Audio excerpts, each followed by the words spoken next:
Seigneur, que ta grâce, seule ta grâce. Nous voulons instaurer un état de droit. Et dans un état de droit, il y a une justice indépendante. Ce n'est pas à l'individu Félix Tshisekedi de commencer à faire justice.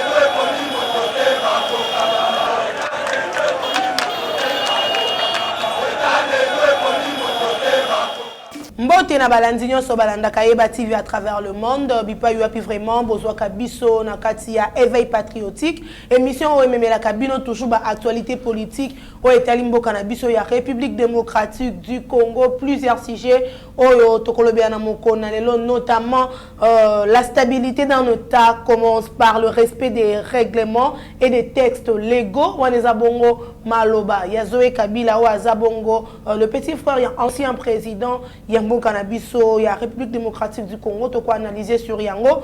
Je suis un candidat ni pour ma famille ni pour moi. C'est les propos de Martin Fayulu à Kisangani. Ouazali bongo ko s'adresser à la population à l'objet ceux qui azali bongo candidat président pour l'élection il y a 2023 à cause de la pona yemo côté ni pour sa famille mais c'est pour la République démocratique du Congo. Et aussi nous allons aussi parler de Jean-Pierre Bemba qui est na Équateur azali bongo na tournée. Il a dit beaucoup de déclarations et si vraiment te retenir sur problème où est l'électricité, azako vanté bongo électricité au ezali bongo réhabilité par le chef de l'État Félix Tshisekedi. Alobi selon yé depuis kabotama nanu amona électricité te na libenge eza vraiment eloko azako encourager makasi chef de l'État Félix Tshisekedi. Parmi ba sujet o vraiment na lobeli na grande émission tozana mwana mboka Benjamin mwana suka o vraiment akomeka kopesa biso babiyano na mituna otokotuna na mokolo na lelo. Mbote mwana mboka Benjamin mwana suka. Mbote mama biga, mbote na balandi nyonso to baza kolanda Yeba TV to esabino ete lelo to ye apona koyano la biyano mbote pe na ba o nyonso to baza ko continuer ko sa biso confiance bolembate et mokolo lelo ka nde to lobaka to ko panza nteke. Voilà, toko panza teke déjà to banda na propos ya Zoé Kabila wa lobi ete na mboka stabilité dans notre État commence par le respect de la constitution, des tests légaux et règlements. Na ebité tanga azali koloba bongo azali ko s'attendre na nini. Selon ye na gouvernement ya chef de l'État to na gouvernement o ezali ko simba bongo année oyo bazali ko respecter te constitution te réaction na ezabonimo na mboka. Merci beaucoup mama biga langa tango penana loba na zongisa ndeko Zoé na place na ye et na yebike banda ye azala député na mboka oyo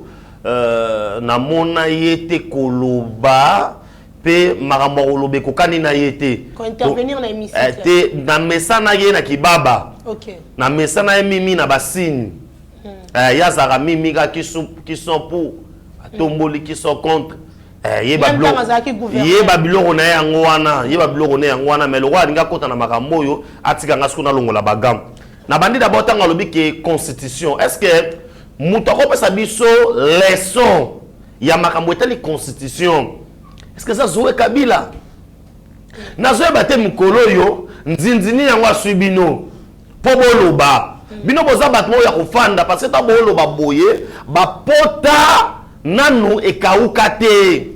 Zoé Kabila aboma roulage awa en pleine ville. Aboma roulage awa na yebisu aboma roulage wapi na baramoto ozana poids lourd croisement o euti koto euti star aéroport ya Ndolo koto libongo ya baramoto ozo mataboye vers centre ville place wana Zoé beta mutu masasi bo ta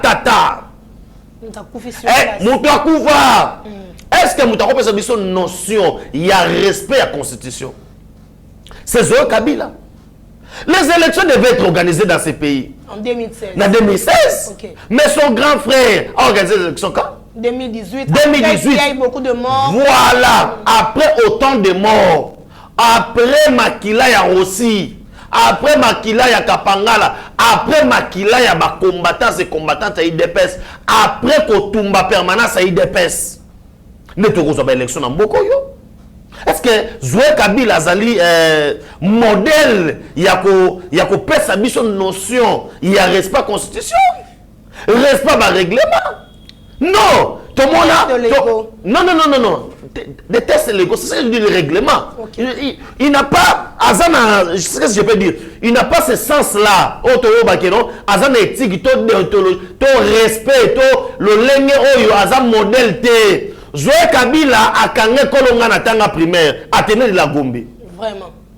Abotola Otobengi Athénée a kanga yango a commissaire yango Shark. Shark Club Oezab. Terrain oyo ngai na yekola ko bete la penalty Athénée de la Gombe. OK. Zoé Kabila abotola yango. Lui il sait respecter les règles. Il sait respecter la constitution. Il peut me dire terrain wana abotola kayango piscine biso to ekoli ko nager. Ça veut dire banal o ba tanga télé la Gombe ils doivent souffrir terrain obete la balle. Bazan na ngote pour le moment. Il faut pas souffrir place ya ba yo ko nager. Yango zo mona ta lelo oyo ba grand athlète o ba nager to ça na bango. Vraiment. Pour piscine oyo ezaki olympique. Zoé Kabila botami na nenini. Zoé Kabila ena Congo na nenini. Azu comme moi qui zoé na nenini pour Athénée comme aye hein pour Athénée comme aye et pour combat qui en na voie normale non maman biga il a dit le respect à la constitution respect à ba règlement qui a le droit qui a le droit de vendre une école publique vraiment hein est-ce qu'on peut te céder dans une école publique ba PCO hein ba PCO olebotonga avec autant de millions de dollars au bino boyiba mais ba kenda ba botoli ba commission ayebisa ngai na tangu na bango respect à constitution et aujourd'hui sorazel sanga que non état pour na boy il n'a pas même le leçon de l'état so bengi Zoé Kabila ndenga za boy to bandi na kaka 2 fois 2 oh fois 2 au commission de calcul moi fois 2 jamais moi te na biso ka to ke ndeka na malembe 2 fois 2 fois 2 fois 2 fois 2 au mona ka kangami oh ya ko matana so 2 fois 2 4 fois 2 9 tala na biso na se pesa yi ko biloko ce ko toke na français sera non conjugué verbe mais on a le bakezan en langue non c'est pour vous dire quoi il maîtrise pas ce qu'il est en train de dire c'est ça simplement il maîtrise pas ce qu'il est en train de dire Zoé Kabila ayebisa ngai sa fac oyo ekanga mabele ya batu ya Athénée de la Gombe obi ya Athénée de la Gombe c'est que pour na bango fallait kufa comment on va retrouver école na babiloko nango batonga pour bana nyo surtout ya Congo ba bénéficier terrain tout yo kangi yango pour en faire un fait privé pour bana wana l'état qui va bénéficier gratuitement sikoyo moni biloko yo mama biga et la kisi basini ke bato bakindi ba boto la biso Congo vraiment aujourd'hui maintenant a on dit maté que mutazo benga chef de l'état patin nani ba simba été batiki kimia circuler nenga lingia zoazo ni maté que lelo ya longo gouverneur batiki a circuler librement l'opposition a même la facilité de diffuser toutes des acteurs voilà aujourd'hui maintenant ils veulent provoquer quelque chose pour basimba bango mais bako simba bango te pona makambo ba lobby bako simba bango pona gestion c'est pourquoi mutima komelinga lobi na commentaire pour me dire que on aime beaucoup le travail de Gilles Alinguet mais ndenge nini ye akokangaka miyibi oyo mais régime otiko leka mundela bimisi rapport hold up oyo elangi na Zoé moyibi Kabila moyibi merci sikoyo bobeti yango kara batu loko ba Zoé ba oloba eza parce que justice na biso eza tambula malembe soki lelo mama biga zoa kokoloba siko yo ndenge oza boye okoloba nini boso zoe parce que vous avez à perdre même ton frère na makambo yo parce que tu vas kolobela ngote mais faut tout le monde vérité on est en zoa zoloba il y a des familles qui ont zomona ke ba sili kana mito ba metata likofi vraiment zoa na pèse sur conseil oza baba mesala na kibaba yo lo bana basine neso ebelu so me ko lo biloko lo oyo congolais ba tomboka tu n'as pas auto bengi sens oyo to mayele oyo akopesa biso leso ya makambo ya démocratie respect ya constitution de mikolo comme le quoi le comme très récurrent entre bango surtout na ngambo na bango ya front commun pour le Congo de l'autre côté tozali comme na maman Olive azali ko kende de part et d'autre bisika tozali ko tambola Malobana ezali ka attaque sur gouvernance et chef de l'État. Non, il n'a rien à attaquer sur gouvernance. 5 ans on a essayé bino transition sa Kabila. Il y a 5 ans aux alliés. Ah, on est contre constitution. Nalobi boye ezali transition. Voilà, il a été élu. S'il a été élu, c'est sur base d'une constitution. Okay. Et ceux qui rédigent les constitutions, ce sont des hommes. Okay. C'est nous les peuples. Bisona ben sont souverains. Ça veut dire on peut aussi interroger le peuple. On interroge le peuple comment? Au moyen des référendums. Okay. Aujourd'hui, si je me dis que non, il y a une question de diviser biso, on n'a pas besoin de dialogue. On a besoin d'un référendum. Il y a des gens qui disent que Bazane a besoin d'élection rapidement pour que Bakondi Asikabaya. On a été. Là on a to boyango solo bana boyango. On a été. Ah on a minutes oyo. Congolais no soto wa loba avant na kabi mutu to bandeko luka ye oyo. To bandeko sala ba élection na mbale belé awa. C'était parce que to zo na mwana mboka te. Okay. Lorsqu'on te dit des pères et des mères, cela veut dire que respecter la constitution, n'anyonso, référendum peut ezali constitutionnel. Okay. Comment je s'en respecter délai constitutionnel à l'élection? Comment aussi je peux voir que non, les élections ne m'apportent rien? Tout quoi qu'il y a un référendum. Il y a manque de moyens comme vous voulez. Non, non, non, il n'y a pas de manque de moyens. Il y a les moyens parce que les régies financières, c'est de l'espoir. Il y a de l'argent. Okay. Mais cet argent-là, on peut le canaliser pour Namakamo Moussousou. Avec les 600 millions, tu as une élection, tu as mis juste sur l'Est. Et ça avantage na biso. Élection, on n'a pas peur des élections. Quand je dis ceci, Fati n'est pas un dictateur. Peut-être Fati a zobanga pour ceux qui ont élection boy. Azana ba concurrent et belé de part et d'autre. Oh ceux qui a bimi a roui kobo tele pe bokonzi. Maman Abigail. Fati avait des concurrents qui nous ont promis ici campagne à l'américaine. Vraiment. On avait Emmanuel Ramazani Shadari, Kabila au pouvoir. Maman Olive a Fukamisa Shadari. Assemblée. Achaye libabe. Abozana lipamboli. Alobozana libabe Shadari obimate. Shadari abimate. Oh. Tout le monde a Katumbi a telemi awa. Il nous dira que non, on va faire la campagne à l'américaine. Okay. Biso kaka na vea kitema. VK. Na boîte ou kaboy. Vea qui? Vea Kim. Akitema. Biso na vea qui? Akitema kabou. Babi maman comme surtout to bokenda de par manque de moyens alors à l'époque parce que maman on peut zaki mingi na IDPS mais malgré ça Félix Tshisekedi a été élu président de la République. Yango na ebisios ko mama biga que Makamoyo na banga élection te poani. J'ai un bilan qui est positif. OK. Na esa ba tout so lingo bana kolobelanga bilan invité nga na émission mobimba to la sous sujet musuté. Fan de la kaka bilan. Ngasi kona zwela yo les 26 piliers ya campagne à chef de l'État na bana kotangela yo pilier par pilier na bana ko biso que non na pilier 1 to kotaki Congo na boy to komi na boy na pilier 2 wana na chamu sur défi et ça nous a wapi bengi sanga na émission na rozwela yo le 26 piliers chef de l'État et puis na taleli yo place to outi na place to zokende il y a dans ce pays na en pleine capitale banda 1960 bande quoi parce que on a mutu capacité de kanzia na bangote. Voilà. Na kena muna libengete.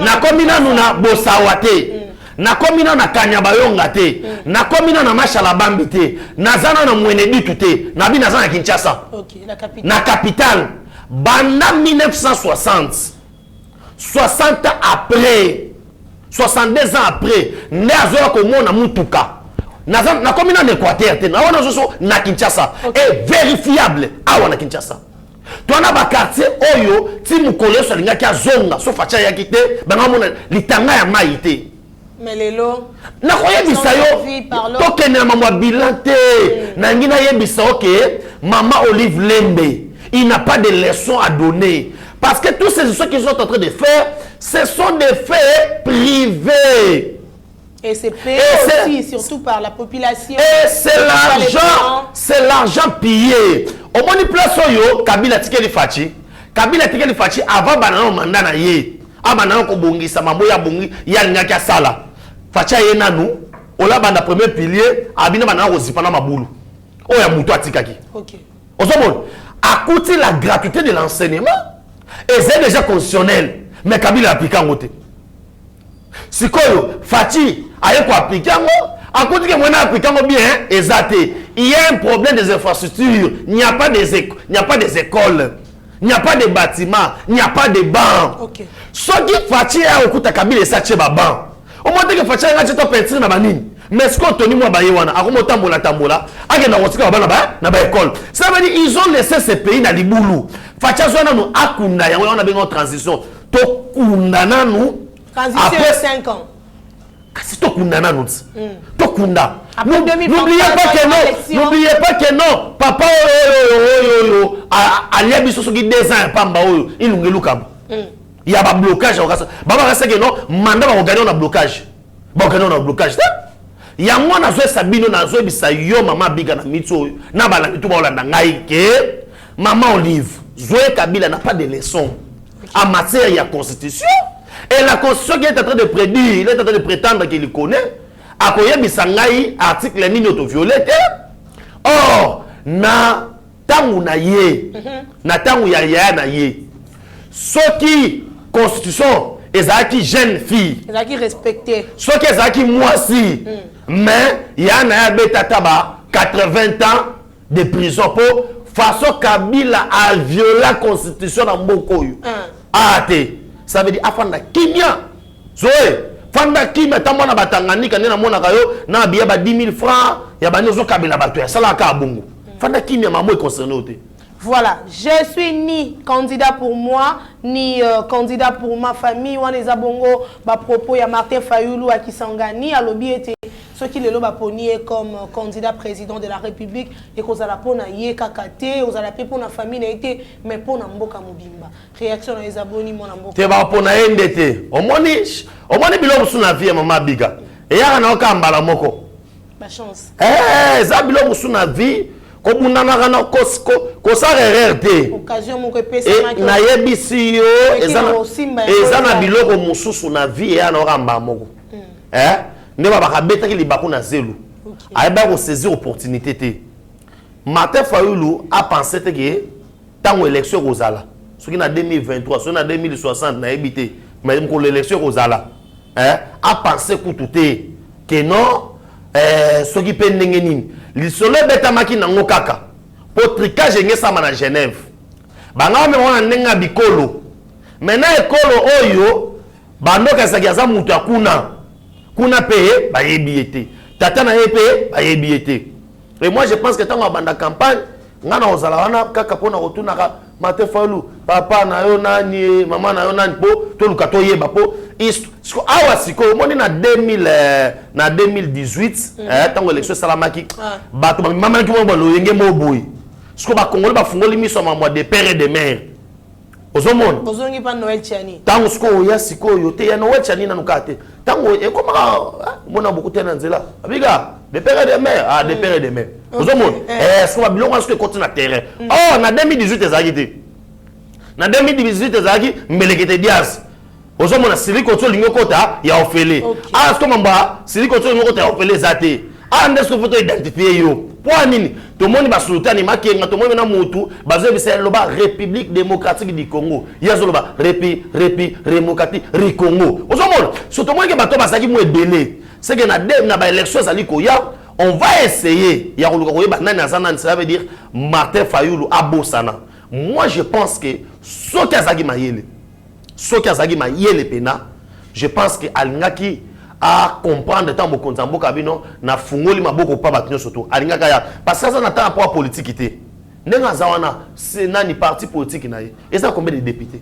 décidé ils ont ba député mon ndambo hein yemo kwa za député atika suppléant moi mboka ados domba sipe za député baza déjà mi balé ça pluriel OK baza mi balé ce qu'on mi balé bazo représenter poids politique ni ozomona ke à part yemoko lo musu ezate à part nous avons na yemo wana makelele et lo musu ezate et je pense que chanson ba pesa ki ba simbisa ki loko na c'est pas le moko papa lutuma no maneno simaro persona maloba alobi succès za lokola libanga ba tutu basangani ba peso tu na moto balobi boy yo kenda kaka so ko esango na se bato baze sote po tu na moto c'est son ko esango esili on bunara place on me makaka po ocho kokate nepe falo azali basangisa yelo ba pesa cha na moto au moins teke lelo azana sans impact tala pona koyeba ba opposant na mboka oyo toyebaki o to bengi thermomètre zaki nini beta pena kino ville morte sur toute l'étendue de la République. Ata parent ko banga na été ville morte mais azo banga peut-être moi na ko écoute un lika. Voilà. Marche sur toute la République. Biloko wana mutakenda na fungola na ngotala omoni depesco. Mais apparemment be bino IDPS le ko neza resouté. Te na habité biso na pouvoir.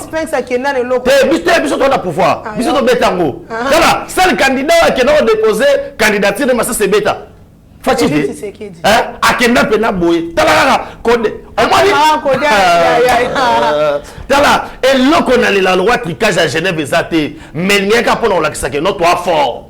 Parce que seul candidat, il était le seul. Autant okende, ça veut dire ne bazaki wana. Le seul candidat oyo Kabila anda obanga c'était que Félix.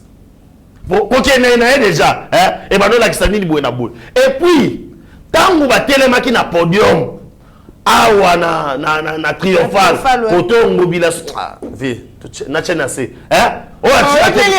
tala no kele tala ngobila tu vois ça sujet mususu na on hors sujet pamba bisika no moni bena que non mokonza ya ka moko pourtant fatika azuka maloba ba mususu no bina ça o trahir te bisika baloba ki o ko trahir ba ninga mama okende o simba te on to mona peut-être yango zongela le chef de l'état te Mama biga. Mama simba te boy. Tika. Mama simba. Na lobi boye. Makambo simba kate Congo bandeza la Congo place anzela ezaki te basali nzela. Makambo simba kate. Omoni le passer ba passer l'église ote. Frère, ça voyage. Moi le bango so ezate po billet kita. Otomona. Nzambe mwana so voyage ezate po fatia kabel de ba Congo tout voyage. Passeport nous non. Ozo pas passeport nous $9. Banzela ko payi. Banono batanga te. OK, para biso na bandu kuna na mona mwana mobo témoignage na etushanga makasi. Ye jour baba ke fati avion na soki ba bombardant so nini. Mwana na lela. Abaluka mabela pi nzambo sali bo poa nini ozebo poa lelo papa so akei ngano 6 classe ndenge nini moi on a la pour la gratuité de l'enseignement la pour la gratuité de l'enseignement ozomona il y a des choses oyo mama bigalelo tala lobby na on peut ce témoignage na ko tande ko mo bwa mwasi na ko tala ebu a présenter ngabi mama na biso yeyu bu mama na biso to no sola kam akot mama fachi na bisebi abi tala tout sauf ça. Sauf comme me quoi que fachi dans le pango yo. Yo raye, maman ça zaka babi. Yo na beta 7 ans. Na zwara mus, na zwara likonda te. Mais na kenda boulot. Vraiment. Les autres tatouages pèsent sur boulot. Na le pango bazali ba no foute la studio na bana 4. OK. Amo foute est-ce qu'on a koya 3 chambres salon. Yo gese qui facha za mabi. Ça veut dire ma biga mabuku ta fachi ko koloba rote tout chamu panzi.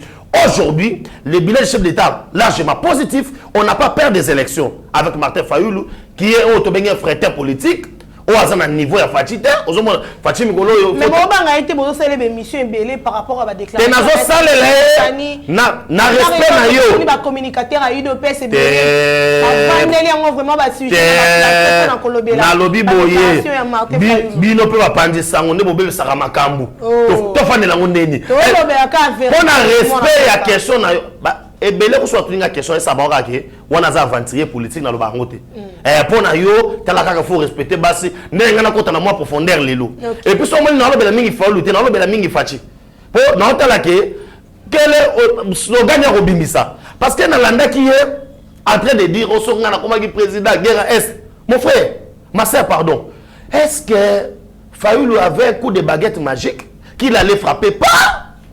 Parce que selon lui, il a dit que le chef de l'État allait collaborer trop avec le Rwanda. Il y a un que guerre allait persister jusqu'à présent. Pour permettre à être. Mais tout ce que ces gens-là, oh, il a signé avec le Rwanda. Bah, discours comment changer. Bah, discours comment changer. Est-ce que na 18 ans Kabila Martin Fayulu Bisangai, Kagame a changé le commandement militaire de Mobimba? Balbara bateau habite à on ne change pas l'équipe qui gagne. Ok. Si elle est en train de changer, c'est pourquoi? Hein? Sauf que moi si waza kitoko a umela katena kitalatala. A ochaka muki abimi. So mo nga cheboy. Ozomon. Ayebi ke ngane naza boyelongi kukulubusu na sani na bongisaka. Mais oza sir na ye, a chaka moelo wa muke. Po atache makiage ya gravité ade ya kitoko.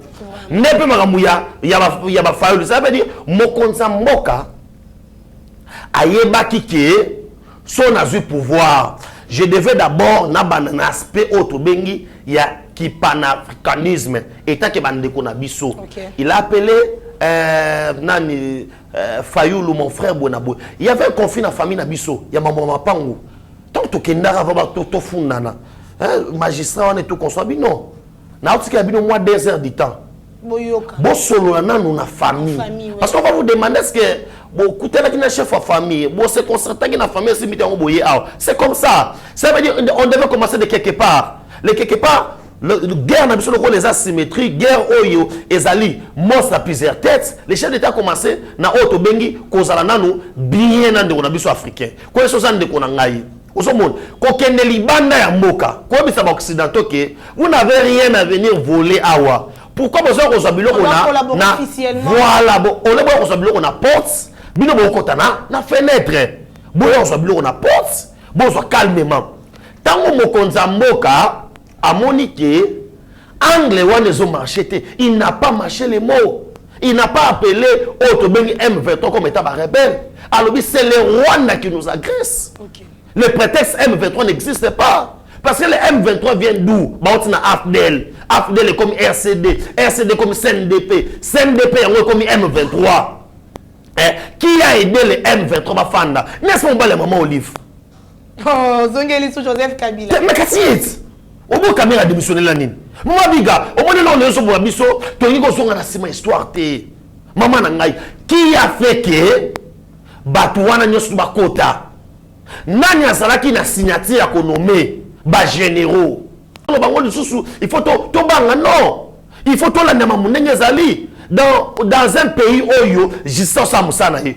Aussitôt quand on dit qu'il y a des généraux, des infiltrés rwandais na kati armée na biso et les hauts gradés, automatiquement on doit se saisir l'ancien président, il doit donner des explications. Même à tant que bengi sa pamba. Tobino yé mal entendu à to so ka ba lo ba o rubakura banti razali, rabakura basi razali. Quoi ça biso nengeni yo sina ordonnance ya ko komisa rubakura basira oyo yo général aussi longtemps na 2000 tala makambo sama na mboko exceptionnel vraiment na 1907 muzaye on nous prend un James Kabarebe chef d'état-major général adjoint na ye Musizi Kunza oyo bango mibale ba Rwandais bazo kamata na Sen City bazo pesa défense et sécurité bo pesa ngazara sobewa. Tobanda kofanda, tobanda kosolola bien. Aujourd'hui, est-ce que les gens peuvent parler? Est-ce que Martin Fayulu ne connaît pas ça? Ou soit, on ça là expressement Pour ça, le discours, il y a populisme, oh, ce discours-là, les Congolais ont compris. N'a pas Congolais, non. Et puis, hein, là où ça démontre que non, les Congolais, vous allez d'accord. Voyez, ma ça mina est. Yo sommes na est, les Congolais, tomboka. Comme à la frontière Rwanda. Tiba kende ba kota. Parce qu'ils ont senti que au sommet de l'État, il y a notre frère, il y a notre sang. Maman biga na koyebisa yo lokomoko. Ngana fanda kaboye. Au moins tant so bimi boye na boye. Mais tango kotika na ndako. Au moins na mwana no tango bakaka esala mukaki. Aye ko yamba yo. Azana confiance moi ça que non mon père Benjamin est là. Et il va commencer à te rencontrer. À l'école, c'était comme ça. Parce que confiance en les alliés. Tant qu'on va comprendre que non, au sommet de l'État, maintenant, c'est notre frère, c'est notre sang. Bah, c'est ce que confiance, ça va dire que non. Ce qui est États-Unis, au signé. On va comprendre un minute. À quel États-Unis, au signé. On va t'en savoir, Mickey. Soit, on va papa, Bino. A toi, il y a des moutons dans un boxeur. Papa, là, on va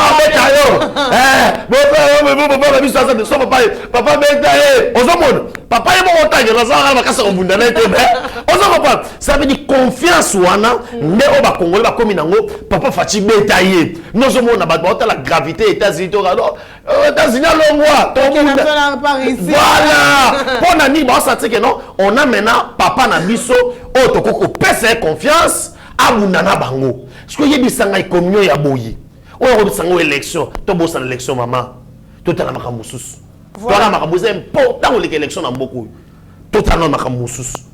Voilà, un député suggère à ce que le recrutement des élèves finalistes dans l'armée pour faire face aux rebelles. N'habitez moi dans Mboka Benjamin, moi dans Souka, n'a pas réagir ni tant que député on a allé proposer ba finaliste nyonso. Oyo vraiment bazali déjà kokota na classe bazali na point ya kosili sa classe ba adhérer na armée pour na yo proposer ni pour mikoleleka ki bande ko balobaki ba politicien pe bazana bana pourquoi kaka kotinda bana ya ba civil to ya bana ya population mususu ba ke ni kokota na armée réaction na Isabelle. Merci beaucoup na sepeli na on répondre des questions na dévolé. Okay. C'est bien bon ko yebisa bana le loba kota armée très bien. Moi une année en formation militaire on a des très important. Mais bah, le rappel en français, la charité bien ordonnée commence par soi-même. Voilà. N'a aucun OCP là. Net au net papa Molière. Asa na belé. Akaboli kabon. Asa mi bale belé, ba koko belé. Oh akaboli ba on a Sénat, na OCP la paix, moko commissaire roulage, musus. Ozomon, a commissaire PM, ozomon parle, musus a commissaire PMF, au service de la nation. Voilà.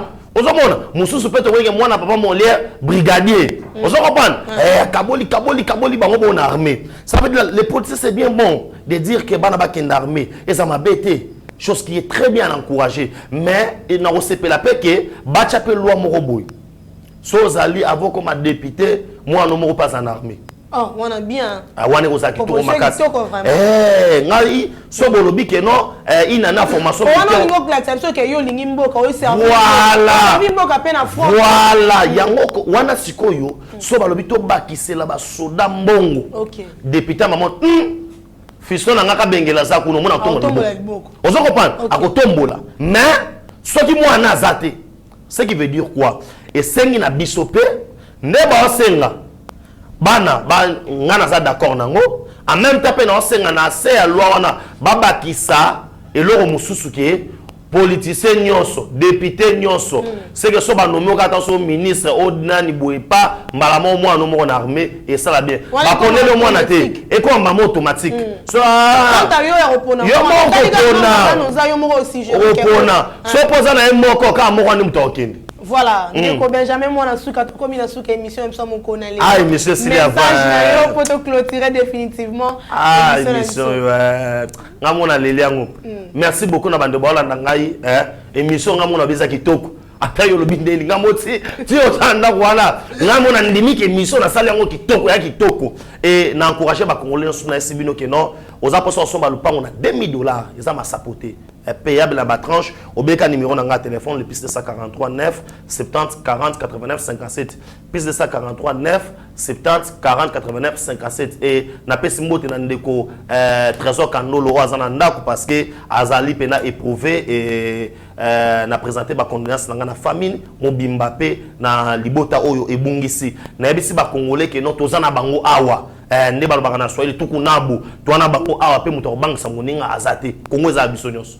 Voilà, encore une fois, merci Nandeko Benjamin Mwanasukao, vraiment, Andima qui invitation, merci à l'équipe technique de Yeba TV, là je vois Mike Chiswaka qui est derrière la caméra et pourquoi pas Steve Konde pour la réalisation, ceux qui est soit zongité, Nganabino Tokutani na Mikolo Mikoya.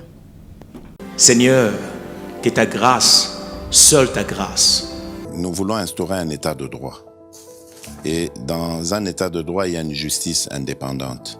Ce n'est pas à l'individu Félix Tshisekedi de commencer à faire justice.